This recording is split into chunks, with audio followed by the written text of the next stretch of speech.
Rumput-rumput kering di lahan tandus dan gersang ini terpaksa jadi makanan kerbau rawa yang diternakan warga desa Bangsal, Ogan Kombring Ilir, Sumatera Selatan. Padang umbaran ini bersebelahan dengan kebun kelapa sawit yang dibuka sejak 15 tahun lalu. Selama itu, saat kemarau tiba, mereka menghadapi kekeringan. Kemarau semakin kering tahun ini akibat El Nino. Rumput terancam mati karena hujan tak turun sebulan belakangan. Dahulu, kerbau-kerbau ini leluasa mencari makan sampai lahan gambut di desa tetangga. Namun padang itu kini berubah jadi kebun sawit. Pakan kita terbatas dan padangan pengembalaan kita, lebak-lebak itu semuanya rumputnya kering. Sebelum perkebunan ini ada, memang itu wilayahnya makannya lahan peternakan. Di situ banyak lahan gambut sebenarnya. Banyak juga rumput-rumput yang tinggi. Setelah adanya lahan sawit, maka rumput ini sangat terbatas. Kerbau rawa merupakan hewan endemik rawa gambut yang diternakan warga untuk dijual dagingnya, dan beberapa peternak memerah susunya untuk pembuatan gulopuan.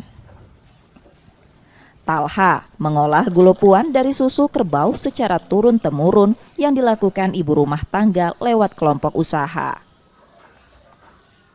Pembuatan gulopuan dilakukan sepanjang tahun, namun berkurangnya rumput akibat degradasi lahan dan kemarau, kerbau rawa kini tak bisa diperah susunya setiap hari.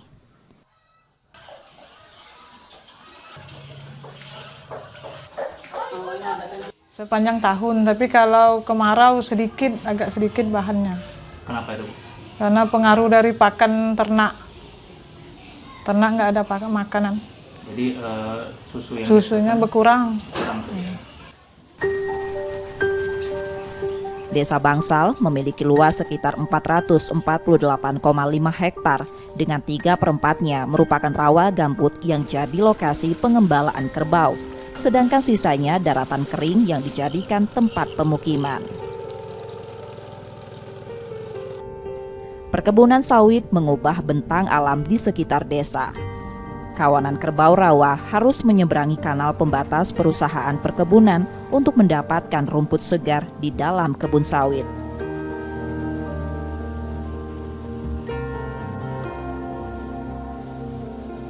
Mencegah alih fungsi lahan serta konflik antar desa dan perusahaan, pemerintah desa mencanangkan peraturan desa tentang tata ruang wilayah.